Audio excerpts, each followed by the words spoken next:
Hello guys, maths by Mushtaq sir channel में आपका स्वागत है।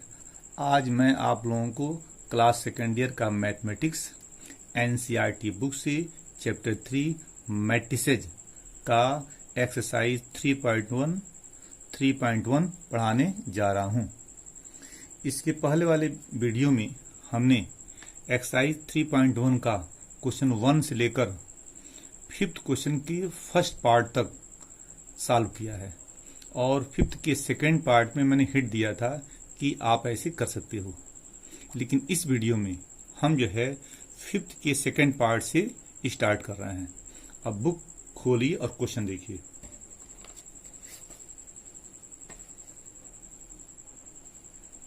अब देखिए क्वेश्चन 5th में लिखा हुआ है construct a 3x4 matrix whose elements are given by। Second क्या है, aij equal to 2i minus J. मतलब इस मैट्रिक्स में आपको 3x4 मतलब इस क्वेश्चन में आपको 3x4 आर्डर का एक मैट्रिक्स निकालना है। तो 3x4 मैट्रिक्स का एलिमेंट निकालने के लिए हेल्प क्या दिया हुआ है, aij equal to 2i minus J दिया हुआ है। तो इसको किया जाए। क्वेश्चन 5th का सेकंड पार्ट। तो aij equal to 2i minus J दिया हुआ है। हमको क्या निकालना है, 3x4 आर्डर का मैट्रिक्स निकालना है। तो पहले हम क्या करेंगे, 3x4 आर्डर का अपने पास से एक मैट्रिक्स बना लें। कौन सा मैट्रिक्स, सफिक्स मैट्रिक्स। ये बनाना हमने इसके पहले वाले वीडियो में सिखाया था, वैसे आप बनाएंगे। यहां मैं बना दे रहा हूं। बनाइए a11 a12 a13 a14 a21 a22 a23 a24 a31 a32 a33 a34 बना दिया आपने। अब इसमें टोटल एलिमेंट कितने हैं, 3 4 जा 12। इसमें टोटल 12 एलिमेंट हैं। इस सभी एलिमेंट को हम aij equal to 2i minus J से हम निकालेंगे। तो पहले हम निकालेंगे a11। क्या निकालेंगे, a11 निकालिए। यहां लिखेंगे आप, यहां निकालेंगे a11। हो गया। अब इसको निकालेंगे कैसे, इसको हम कंपेयर करेंगे aij से। कंपेयर कीजिए, 1 क्या i है और j क्या 1 है। तो यहां रखेंगे 1 तो 2 इंटू 1 हो जाएगा। यहां रखिए 1 तो 1, तो 2 इंटू 1 माइनस 1 तो क्या आएगा, 2 इंटू 1 माइनस 1 क्या आएगा, 1 आएगा। अब निकालेंगे a12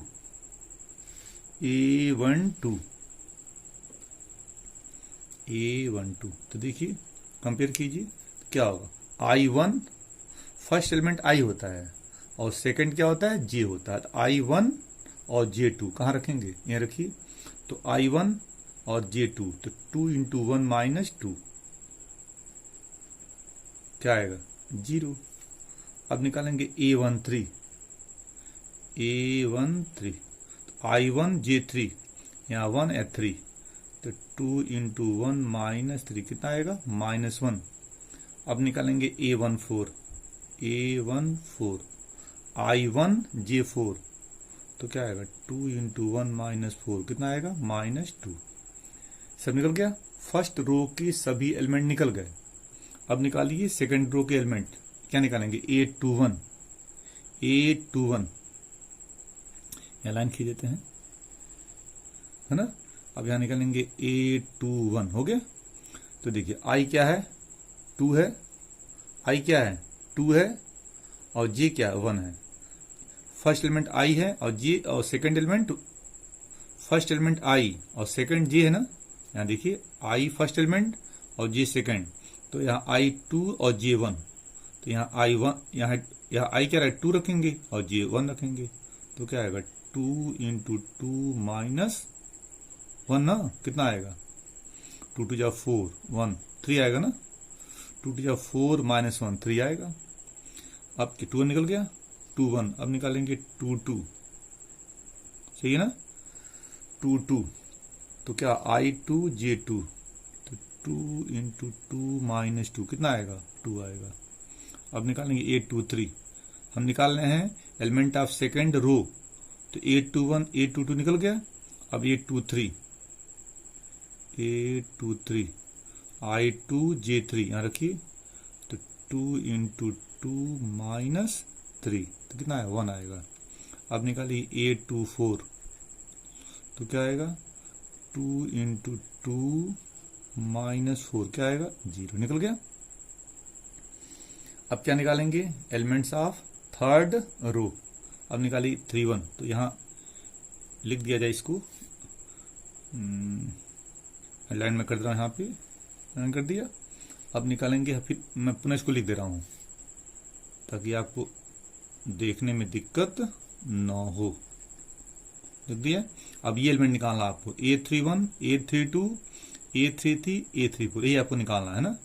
यहां मैं निकाल रहा हूं, A31 निकालेंगे ना, यहां लिख रहा हूं A31 निकालेंगे और A32 निकालेंगे, ये निकाला ना, A31 A32, तो I क्या 3 और J क्या 1 है ना, तो हो जाएगा तुम्हारा 2 इंटू 3 माइनस 1, 2 3 जा 6, 1 माइनस करो 5 आएगा। अब 3 2, तो क्या आएगा? इक्वल 2 इंटू 3 माइनस 2, 2 3 जा 6 में से 2 गया 4, हो गया। अब क्या निकालेंगे आप? यहाँ मैं पुनः लाइन कर दे रहा हूं, है ना। अब क्या निकालेंगे? यहाँ देखिए A31 A32 निकल गया। अब निकालेंगे A33 A34, A33 निकालना है और A34 निकाला ना। यहाँ देखिए A33 A34 निकालना है, तो मैं ध्यान लिख दिया, A33 A34 निकल गया। चलिए यहाँ देखिए I3 J3, तो क्या आएगा? 2 इंटू 3 माइनस 3, 2 3 या 6, 3 आएगा ना, और 3 4, 2 इंटू 3 माइनस 4, 2 3 या 6 में 4 गया 2, आ गया ना, सब निकल गया। अब आपको सभी एलिमेंट जो निकाला आपने वो सब ला के यहां रखा जाए, तो क्या मिलेगा? मैट्रिक्स ए निकल जाएगा। तो यहां देखिए मैंने सब लिख दिया हूं, तो ये मैट्रिक्स ए मिल गया। कितने आर्डर का? कितने आर्डर का? 3 इंटू 4 आर्डर का मैट्रिक्स मिल गया। अब हम लोग सॉल्व करेंगे next question, 6th question. Book खोलिए और देखिए,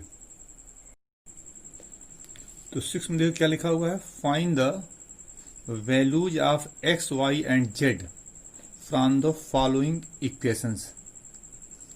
फर्स्ट क्वेश्चन देखिए, लेफ्ट में एक मैट्रिक्स दिया हुआ है 4 3 x5 और राइट पे एक मैट्रिक्स है y z 1 5, दोनों इक्वल दिया हुआ है। दोनों को सॉल्व करके क्या निकालना आपको? x, y और z निकालना है। सेकंड क्वेश्चन में भी क्या करना है, लेफ्ट में एक मैट्रिक्स दिया हुआ है और राइट पे भी एक मैट्रिक्स दिया है, ठीक है, दोनों बीच में इक्वल दिया हुआ है। दोनों को सॉल्व करके क्या निकालना है? x और y निकालना है।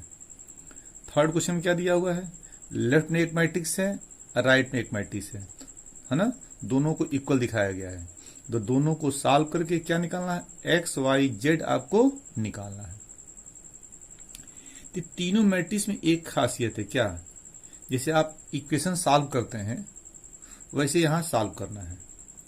अब कैसे करेंगे ये मैं आपको करके दिखा रहा हूं।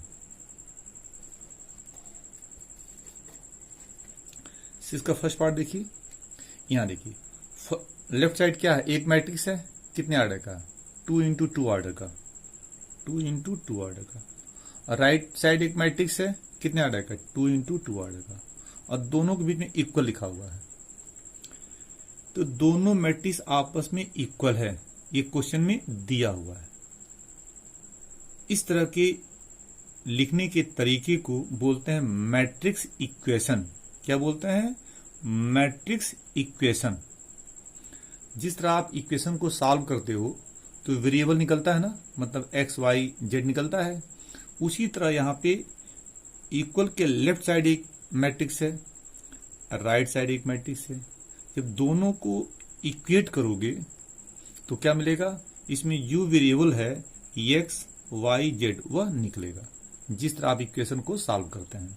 अब यहां पे देखिए यहाँ पे क्वेश्चन में कहा गया है कि दोनों मैट्रिक्स आपस में इक्वल है, बीच में इक्वल का साइन लिखा हुआ है। क्वेश्चन में कहा गया है दोनों मैट्रिक्स इक्वल है, तो क्या निकालना है, एक्स वाई जेड निकालना है। तो दोनों को हम क्या कराएंगे, दोनों को हम क्या करेंगे, इक्वेट कर देंगे। मतलब देखिए फर्स्ट एलिमेंट यहाँ 4 है, यहाँ फर्स्ट एलिमेंट वाई है। आपने पढ़ा था दो मैट्रिक्स इक्वल कब होते हैं, जब दोनों का ऑर्डर इक्वल हो और दोनों का करस्पॉन्डिंग एलिमेंट इक्वल हो। यहां पे देखिए पहले का ऑर्डर क्या है, 2 इंटू 2 है और दूसरे का ऑर्डर 2 इंटू 2 है। तो ऑर्डर तो इक्वल दिया हुआ है, तो करस्पॉन्डिंग एलिमेंट भी इक्वल होंगे। Property of equality of matrices, उसी से हम सॉल्व करेंगे। तो यहां देखिए 4 किसके इक्वल होगा, वाई के इक्वल होगा। तो लिखोगे क्या, वाई इक्वल टू 4। अब देखो 3 किसके इक्वल होगा, जेड के। तो लिखोगे जेड इक्वल टू 3। अब यहां देखो एक्स किसके हुआ, 1 के। तो एक्स इक्वल टू 1 हो गया। अब यहां देखिए 5 किसके इक्वल है, 5 के इक्वल दिया हुआ है। तो आप इस एक बार समझ लीजिए, इस तरह को जब भी मैट्रिक्स को इस तरह लिखा जाएगा तो उसको नाम देते हैं मैट्रिक्स इक्वेशन। इसको सॉल्व करने के लिए हम क्या करते हैं, दोनों मैट्रिक्स को इक्वल दिखाते हैं। और कैसे दिखाएंगे, करस्पॉन्डिंग एलिमेंट्स आर इक्वल। एक बार समझिए 4 किसके इक्वल है, वाई के, तो वाई निकल गया। 3 किसके इक्वल है, जेड के, जेड निकल गया। एक्स 1 के इक्वल है, एक्स निकल गया। और 5 इक्वल टू 5 दिया हुआ है। तो आपने फर्स्ट क्वेश्चन सॉल्व कर दिया। अब हम सॉल्व करेंगे सेकंड क्वेश्चन। सेकंड क्वेश्चन में लेफ्ट साइड में एक मैट्रिक्स है x plus y 2 5 plus z x y. ये कितने ऑर्डर का है, 2 इंटू 2 ऑर्डर का। राइट साइड एक मैट्रिक्स है 6 2 5 8, ये भी ऑर्डर है 2 इंटू 2। तो क्वेश्चन में क्या दिया हुआ है कि दोनों मैट्रिक्स आपस में इक्वल है। तो देखो दोनों का ऑर्डर इक्वल है, पहले का 2 इंटू 2, दूसरे का 2 इंटू 2। तो बचा क्या, पहले मैट्रिक्स का एलिमेंट दूसरी मैट्रिक्स के करस्पॉन्डिंग एलिमेंट के इक्वल होना चाहिए, क्योंकि क्वेश्चन में दिया हुआ है कि दोनों मैट्रिक्स आपस में इक्वल है। तो दिखाया जा, देखो 2 इक्वल टू 2 इक्वल है ना। तो ये एलिमेंट x प्लस वाई किसके इक्वल होगा, 6 के। तो लिखोगे x plus y equal to 6 हो गया। इक्वेशन 1 बन गया ना। यहां देखिए 5 प्लस जेड किसके इक्वल होगा, 5 के। तो लिखेंगे 5 प्लस जेड इक्वल टू 5। तो 5 तो कैंसिल हो जाएगा ना, तो कि जेड कितना आएगा, 0 आएगा। जेड तो बड़ा आसानी से निकल गया। अब देखिए एक्स वाई किसके इक्वल है, 8 के। तो लिखोगे एक्स वाई इक्वल टू 8 है ना, और 2 इक्वल टू 2। तो जेड तो निकल गया, तो ये बचा क्या है, एक्स और वाई। इसको लिए क्या करेंगे, इसको हम इक्वेशन 2 मान लेते हैं, मान लिया। अब हम क्या करेंगे, इक्वेशन 1 और 2 को हम सॉल्व कर देते हैं। तो क्या मिलेगा, एक्स और वाई मिल जाएगा ना। कैसे सॉल्व किया जाए, इक्वेशन 1 से वाई का मान निकालिए फ्रॉम इक्वेशन 1। तो क्या आएगा, वाई इक्वल टू हो जाएगा 6 माइनस एक्स। हो गया। क्या किया हमने, एक्स को राइट साइड ट्रांसफर कर दिया। इक्वेशन नंबर 3 मान लीजिए। अब ये y की जो वैल्यू है कहां रखेंगे, इक्वेशन 2 में रख दिया जाए। तो लिखेंगे फ्रॉम 2 एंड 3। अब 2 और 3 को सॉल्व करना है, फ्रॉम 2 एंड 3, फ्रॉम 2 एंड 3 है ना। तो क्या करेंगे, y है 6 माइनस एक्स, ला के यहां रखा जाए। तो क्या मिलेगा, एक्स ब्रैकेट में 6 माइनस एक्स इक्वल टू 8 हो गया ना। क्या किया आपने, y क्या दिया है, 6 माइनस एक्स, कहां रखा आपने, y के प्लेस पे। तो x into 6 minus x equal to 8। अब इसी को सॉल्व किया जाए, तो x से मल्टीप्लाई करो तो कितना होगा, 6x minus x square, 6x minus x square, और 8 को इधर ला दो तो माइनस 8 इक्वल टू 0। अब क्या करते हैं, सब में माइनस से मल्टीप्लाई कर देते हैं। तो क्या आएगा, x square minus 6x plus 8 equal to 0। क्या किया हमने, सम में माइनस से मल्टीप्लाई किया तो minus plus plus equal to 0 हो गया। अब इसको क्या करेंगे, फैक्टर करेंगे ना। 8 का 2 फैक्टर ऐसा करो कि मल्टीप्लाई करने पे 8 आवे और प्लस करने पे 6 आवे, तो क्या मिलेगा, 4 2 जा 8 होता है और 4 + 2 क्या होता है, 6 होता है। तो यहाँ पे क्या लिखेंगे, 6 के स्थान पे 4 + 2, तो लिखेंगे x² - 4 + 2x और +8 = 0। अब माइनस मल्टीप्लाई करो तो -4, इसको तोड़ा जाए, इसको तो कॉपी कर लेते हैं, -4x हो जाएगा और माइनस इंटू प्लस -2x हो जाएगा और +8 = 0। अब क्या करेंगे, इन दोनों में कुछ कॉमन है, x कॉमन है, x - 4, इन दोनों में -2 कॉमन है तो x - 4 = 0। अब क्या कॉमन है, x - 4, तो क्या बचा है, x - 2 = 0। अब दिस इक्वल टू 0, तो x क्या देगा, x क्या देगा, 4 देगा ना, और दिस इक्वल टू 0, तो x - 2 = 0, तो ये क्या देगा, x = 2 देगा। तो x का 2 वैल्यू मिला, क्या, 4 और 2, तो x = 4 और x = 2, 2 मिला ना। अब हम क्या करेंगे, यहाँ देखिए x 4 है तो y कितना होगा, ये कहाँ से निकालेंगे, देखिए यहाँ आपने इक्वेशन 3 में निकाला है, y = 6 - x निकाला है ना, उसको कॉपी कर लीजिए, y = 6 - x, क्या से लिया, फ्रॉम 3 से लिया, लिख रहा हूं फ्रॉम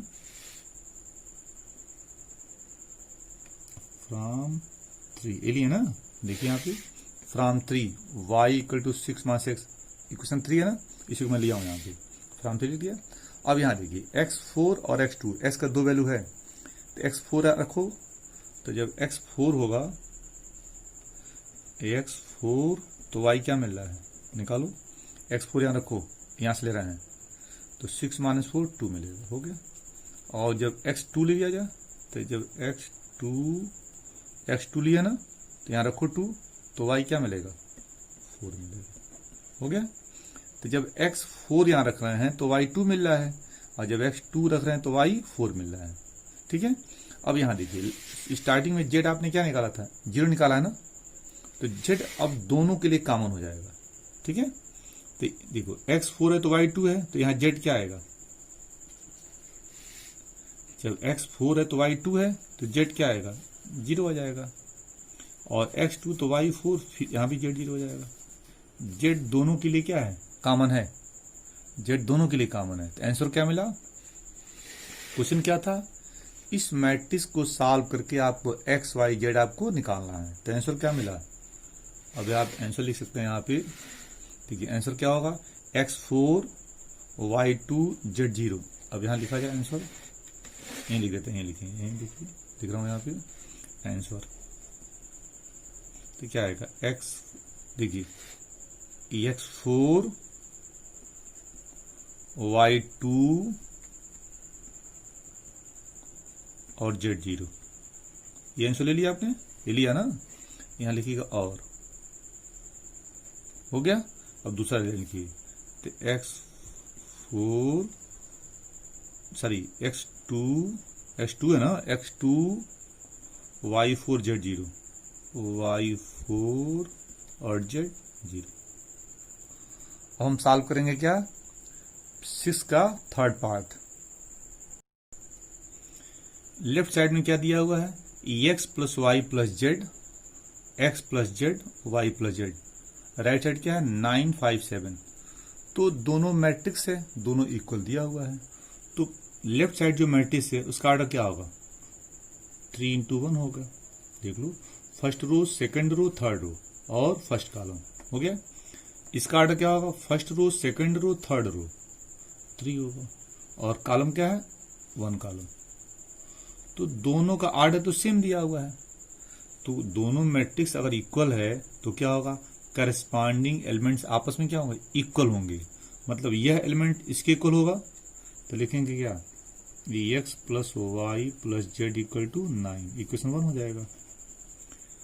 यह एलिमेंट 5 के इक्वल होगा, तो लिखोगे x plus z equal to 5, equation number 2 हो गया। और y प्लस जेड एलिमेंट 7 की, तो y plus z equal to 7, equation number 3 हो गया। अब हम क्या करेंगे, इक्वेशन 1 2 3 को सॉल्व किया जा। कैसे सॉल्व करेंगे, फ्रॉम 1 एंड 2, फ्रॉम 1 एंड 2 हम क्या करते हैं, एक्स प्लस जेड को यहां ला रख सकते हैं। देखिए एक्स प्लस जेड है ना, 5 दिया हुआ, रख दिया यहाँ पे, तो क्या मिलेगा 5 अब plus y is equal to 9। देख लो यहाँ पे x plus Z plus y है ना, तो एक्स प्लस जेड हमने क्या है यहाँ 5 रख दिया, तो 5 प्लस वाई इक्वल टू 9, तो वाई निकल जाएगा ना। तो दिस इंप्लाइज वाई कितना आएगा, वाई मिलेगा क्या 4 ना, 5 आके माइनस हो जाएगा इधर आके। अब फ्रॉम 1 एंड 3, फ्रॉम 1 एंड 3 हम क्या कर रहे हैं, y प्लस जेड लाके यहां रख दे रहे हैं, है ना। तो क्या है x प्लस 7 इक्वल टू 9, तो x प्लस 7 इक्वल टू 9। देख लो y प्लस जेड है ना 7, यहां रख दो, तो x प्लस 7 इक्वल टू 9, 7 आके माइनस हो जाएगा, तो x क्या मिलेगा, x मिलेगा आपका 2, हो गया। अब क्या किया जाए, y4 और x2 लाके 1 में रख दो, तो फ्रॉम 1 हो गया। रखो क्या y4 और x2 1 में रखना है, तो 2 प्लस 4 अब प्लस z इक्वल टू 9, नहीं ना, तो 2 4 6 एक माइनस हो जाएगा, तो बताइए क्या मिलेगा, z क्या मिलेगा 3 मिलेगा, हो गया। आंसर क्या मिला है 4 2 3, तो आपका आंसर हो जाएगा x 2 है, y 4 और z 3, तो आप आंसर लिख सकते हो यहाँ पे, यहाँ आंसर क्या मिलेगा, x आपका मिला था 2, y क्या मिला था 4 और z क्या मिला था 3। देख लीजिए यहाँ देखिए x 2 है, y 4 और z 3, यहाँ देखिए x 2 y 4 और z 3, यही आपका आंसर हो गया। अब क्वेश्चन हम सॉल्व करेंगे 7th question. Find the value of a b c and d from the equation. पहले में क्या है, लेफ्ट साइड एक मैट्रिक्स लिखा हुआ है, राइट साइड भी एक मैट्रिक्स है, दोनों बीच में इक्वल दिया हुआ है, तो इन दोनों मैट्रिक्स को क्वेश्चन में इक्वल दिखाया गया है। इन दोनों को सॉल्व करके क्या निकालना है आपको, ए बी सी और डी आपको निकालना है। तो सॉल्व किया जाए।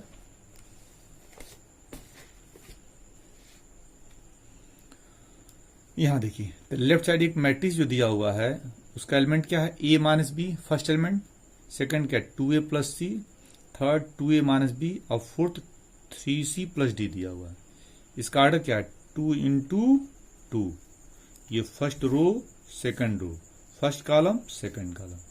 राइट साइड जो मैट्रिक्स है वो क्या ऑर्डर क्या है 2 इंटू 2, तो दोनों को इक्वल दिखाया गया है। तो क्या लगाएगी प्रॉपर्टी, इक्वलिटी ऑफ मैट्रिसेज, दोनों का ऑर्डर इक्वल है तो करस्पॉन्डिंग एलिमेंट भी इक्वल होना चाहिए। तो ए माइनस बी इक्वल टू -1 होगा, तो लिखेंगे ए माइनस बी इक्वल टू -1, हो गया, इक्वेशन 1 बन गया। 2a minus b equal to 0 होगा, तो 2a minus b equal to 0, equation number 2 हो गया। 2a plus c equal to 5 होगा,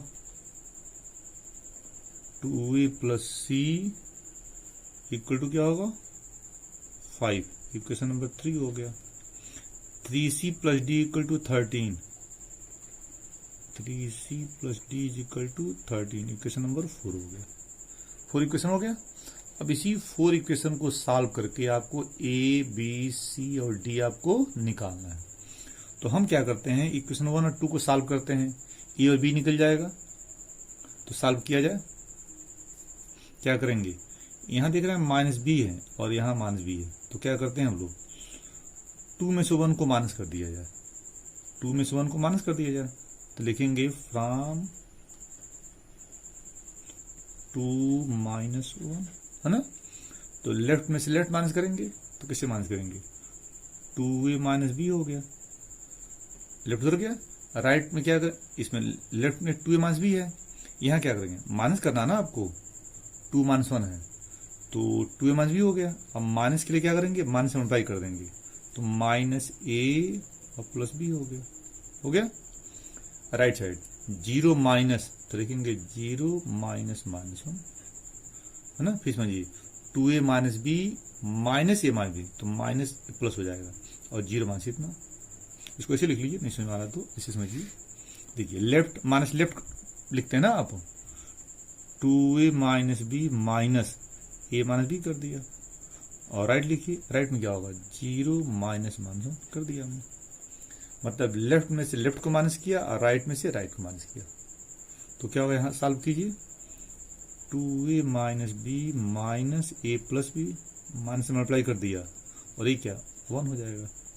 तो b तो कैंसिल हो जा रहा है ना, तो 2a minus A equal to 1 हो गया। अब ये लाके आप यहां रख दीजिए, फ्रॉम 1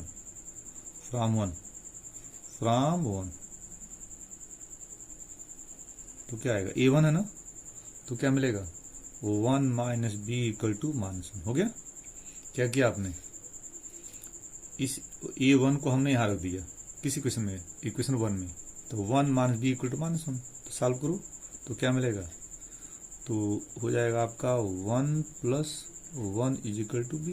क्या किया, इधर आके ट्रांसफर होगा तो 1 प्लस 1 हो जाएगा, या इधर प्लस हो जाएगा। तो बी क्या मिला आपका, बी मिलेगा आपको, बी इक्वल टू क्या आएगा, 2 आ गया। तो आपने a1 निकाला और b2 निकाला। अब क्या करेंगे, इक्वेशन 3 और 4 को सॉल्व किया जाए, है ना। यहां सॉल्व करते हैं हम लोग, जगह हम लोग पास है ना।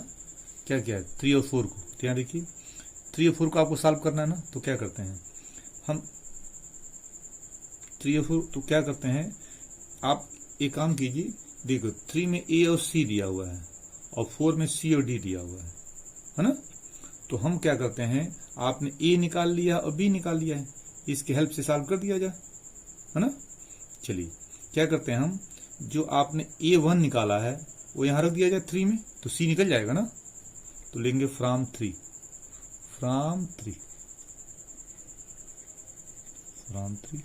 हो गया। तो यहां a1 रखिए, ये आपने 1 यहां निकाला है, तो 2 into 1 plus c, 2 into 1 plus c. देखिए a1 आपका है, तो 2 into 1 plus c equal to 5, equal to क्या आएगा, 5 हो गया। एक बार उसमें लीजिए, a1 है आपका, तो 3 को लिया हम, तो 2 इंटू 1 और plus c equal to 5, solve करो तो क्या मिलेगा, 2 प्लस सी इक्वल टू 5। तो ये क्या देगा, c क्या देगा आपका, 3 दे दिया, c निकाल लिया। अब फ्रॉम 4 c लाके यहां रख दो तो d निकल जाएगा। तो फ्रॉम 4 तो क्या मिलेगा आपका, c 3 है ना, तो 3 इंटू 3, अपने c यहां 3 निकाला आपने, यहां रख रहा हूं, तो 3 into 3 plus d equal to 13, तो 9 प्लस d इक्वल टू 13, तो d कितना आएगा, 4 आ गया, निकल गया। तो आंसर क्या मिला आपका, a1 b2 c3 और d4, आंसर लिख दिया जाए। तो आपका आंसर हो रहा आपका, a आपने निकाला 1, b निकाला आपने 2, c निकाला आपने 3 और d क्या निकाला आपने, इक्वेशन 4 निकाल लिया। अब हम सॉल्व करेंगे क्वेश्चन 8। क्वेश्चन 8 देखिए, a equal to a i j और ऑर्डर क्या है, m into n, is square matrix if, मैंने क्वेश्चन में ये दिया हुआ है कि यह एक मैट्रिक्स ए जो दिया हुआ है ये किस कंडीशन पे स्क्वायर मैट्रिक्स होगा। और इस मैट्रिक्स में यम क्या है, नंबर ऑफ रो है, और यन क्या है, नंबर ऑफ कॉलम है। तो आप पढ़े हैं स्क्वायर मैट्रिक्स कब होता है, जब number of row equal to number of column, एक कंडीशन होता है। तो यहां अगर यम इक्वल टू यन हो जाए तो ये क्या होगा, स्क्वायर मैट्रिक्स होगा। तो देखिए कौन सही है, ए में दिया है m लेस देन n, ये नहीं सही है। बी में क्या दिया, m ग्रेटर देन n, ये नहीं सही है। C m equal to n, यही सही है आपका। और डी में क्या, नन ऑफ दीज, तो क्या सही है, c part, m equal to n. तो इस क्वेश्चन 8 का आंसर क्या होगा, एम इक्वल टू एन, मतलब एम और एन दोनों इक्वल होंगे तो मैट्रिक्स ए क्या होगा, स्क्वायर मैट्रिक्स होगा। तो आंसर क्या होगा, सी पार्ट। क्वेश्चन 9 देखिए, which of the given values of x and y make the following pair of matrices equal. अब यहां देखिए लेफ्ट में एक मैट्रिक्स है, राइट में एक मैट्रिक्स है, तो क्वेश्चन पूछा जा रहा है कि एक्स और वाई का कौन सा वैल्यू ले लिया जाए ताकि दोनों मैट्रिक्स आपस में इक्वल हैं। इसके लिए आपको बस 4 आंसर है, A part, B part, C part और डी पार्ट, कोई एक सही होगा। तो जब दोनों को इक्वल सपोज करके, दोनों को इक्वल हम सपोज कर लें, सपोज करो कि दोनों मैट्रिक्स इक्वल है, और दोनों को जब सपोज करोगे और सपोज करके जब एक्स और वाई निकालोगे तो जो एक्स वाई निकलेगा वो किसी आंसर से टैली करेगा। तो देखा जाए सॉल्व करके, तो लेफ्ट साइड मैट्रिक्स क्या दिया हुआ है, 3x plus Z plus 5 Y plus 1 2 minus 3x। इसका ऑर्डर क्या है, 2 इंटू 2। देख लो, first row second row, first column second column, 2 row है और 2 कॉलम है, तो ऑर्डर क्या होगा, 2 इंटू 2। यहां देखो फर्स्ट रो सेकंड रो, 2 रो है ना, और फर्स्ट कॉलम सेकंड कॉलम, तो 2 कॉलम है। दोनों की इक्वल हमने सपोज कर लिया, तब दोनों के जब ऑर्डर इक्वल है तो करस्पॉन्डिंग एलिमेंट्स भी इक्वल होगा by property of equality of matrices. चलिए यहां देखिए, ये किसके इक्वल होगा, 0 के, तो देखोगे 3x प्लस 7 इक्वल टू 0, तो this implies 3x equal to minus 7, this implies x equal to minus 7/3, x निकल गया। 5 इक्वल टू वाई माइनस 2, तो y माइनस 2 इक्वल टू 5, तो this implies y equal to 7, y भी निकल गया। यहां देखिए y plus 1 equal to 8, y plus 1 equal to 8, तो this implies y equal to 7।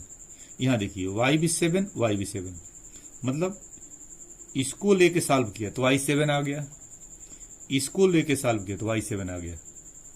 अब अगला देखिए, दिस इक्वल टू 4, तो 2 माइनस 3x इक्वल टू 4, तो दिस इंप्लाइज क्या होगा, minus 3x equal to 4 minus 2, this implies minus 3x equal to 2, और this implies x equal to minus 2/3। यहां देखिए, जब इन दोनों को आपने सॉल्व किया था तो x क्या मिला था, माइनस 1/3 मिला था, लेकिन जब इन दोनों को सॉल्व कर रहे हैं तो x क्या मिला, माइनस 2/3, मतलब दोनों से डिफरेंट वैल्यू मिल रहा है। इसका मतलब क्या हुआ कि यह दोनों मैट्रिक्स इक्वल नहीं होगा किसी भी x y के वैल्यू के लिए। ऐसा क्यों, क्योंकि x और y यहां क्या है, डिफरेंट आ रहा है, x y क्या हो गया, डिफरेंट आ रहा है। यहां देखो y, देखो यहां y को हमने सॉल्व किया था तो क्या मिला था, 7 मिला था, इसको हमने सॉल्व किया था तो y 7 मिला था, दोनों से सेम मिला था। ऐसे ही अगर x यहां और यहां दोनों सेम आया होता तो क्या मिलता है, ऐसा मैट्रिक्स पॉसिबल था, लेकिन यहां क्या किया हमने, यहां इन दोनों को सॉल्व किया तो x क्या मिला, माइनस 7/3, इन दोनों को सॉल्व किया x क्या मिला, इसको सॉल्व किया आपने तो क्या मिला था, x क्या मिला था, माइनस 7/3 मिला था, लेकिन जब इन दोनों को सॉल्व किया तो x क्या मिला है, माइनस 2/3।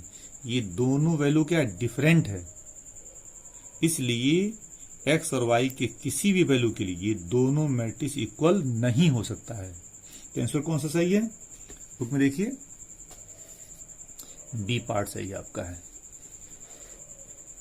बुक में देखिए बी पार्ट आपका सही है, नॉट पॉसिबल टू फाइंड, मतलब इस मैट्रिक्स को सॉल्व करना पॉसिबल नहीं है। नेक्स्ट क्वेश्चन देखिए, क्वेश्चन नंबर 10 क्या लिखा है, the number of all possible matrices of order 3 into 3 of order 3 into 3 with each entry 0 और 1 इज। कह रहा है एक मैट्रिक्स है 3x3 आर्डर का, एक मैट्रिक्स है 3x3 आर्डर का, उसमें जितने एलिमेंट हैं वह एलिमेंट या तो 0 होंगे या तो 1 होंगे। एलिमेंट को ही बोलते हैं एंट्री। तो कह रहा एक मैट्रिक्स है जिसका आर्डर क्या है 3x3, उसके जितने एलिमेंट, कितने एलिमेंट होंगे 3 3 जा 9, इसमें 9 एलिमेंट होंगे। तो जितने एलिमेंट होंगे उसकी सभी एलिमेंट या तो 0 होंगे या तो 1 होंगे। तो कह रहा इस तरह की कितने मैट्रिसेज बन सकते हैं। आंसर क्या दिया, पहला आंसर 27 हो सकता है, सेकंड पार्ट 18 हो सकता है, 81 हो सकता है, 512 हो सकता है। तो ये आपको पता करना है। तो इसको किया जाए। Question number 10। क्वेश्चन में आपको जो मैट्रिक्स निकालना है वह 3x3 आर्डर का निकालना है। ठीक है, क्वेश्चन में जो मैट्रिक्स निकालना है उसका आर्डर क्या है 3x3 है। तो सोचो इस मैट्रिक्स में कितने एलिमेंट होंगे, तो 3 3 जा 9, टोटल नंबर ऑफ एलिमेंट्स,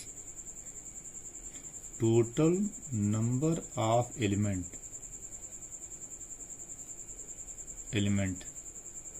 कितना है 9 होंगे, हो गया।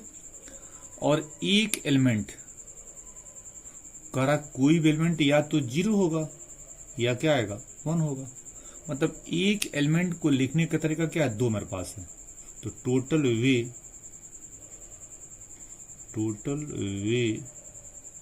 Veg to write n element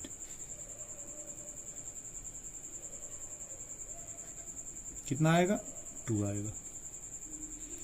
तो मैट्रिक्स में टोटल 9 एलिमेंट हैं और एक एलिमेंट को लिखने के मेरे पास 2 तरीका है।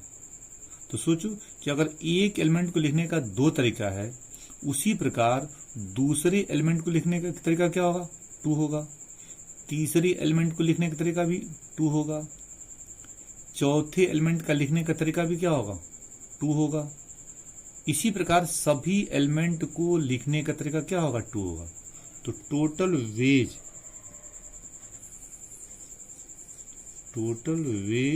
टू राइट ऑल 9 एलिमेंट्स क्या आएगा 2 टू द पावर 9।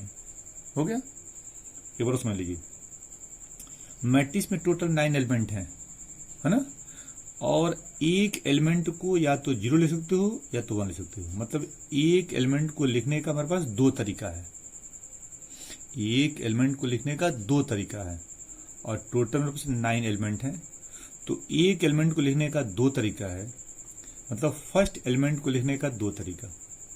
इसी प्रकार दूसरे एलिमेंट को लिखने का 2 तरीका, उसी प्रकार तीसरे एलिमेंट को लिखने का 2 तरीका।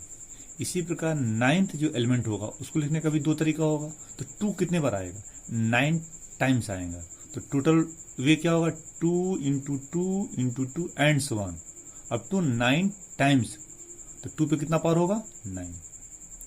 तो total ways to write all 9 element क्या 2 पे 9 हो जाएगा। इसका मतलब क्या होगा, हमारे पास इतने, क्वेश्चन क्या था, the number of all possible matrices of order 3x3। अब क्वेश्चन में कितने मैट्रिक्स बनेंगे, तो जो हमारे पास 2 टू द पावर 9 तरीके हैं एलिमेंट को लिखने के, तो टोटल मैट्रिक्स क्या बनेगा 2 टू द पावर 9। तो टोटल तो लिखोगे द नंबर ऑफ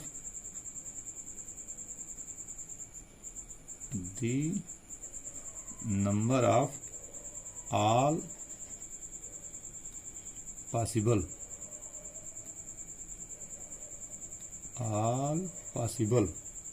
मैट्रिसेज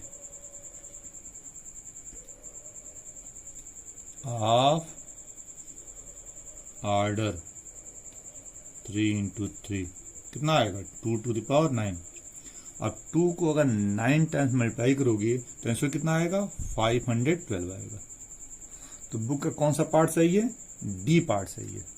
कौन 10 में 4 पार्ट है, ए पार्ट में 27 दिया हुआ है, बी पार्ट में 18 दिया हुआ है और सी पार्ट में 81 दिया हुआ है और डी में 512 दिया हुआ है, यही था ना। और आपका आंसर क्या 512 आया था ना। तो बुक में देखिए फर्स्ट पार्ट में क्या है 27, फर्स्ट पार्ट में क्या है 27, बी पार्ट में 18, सी में 81 और डी में 512। तो कौन सा पार्ट सही है? डी पार्ट आपका सही है।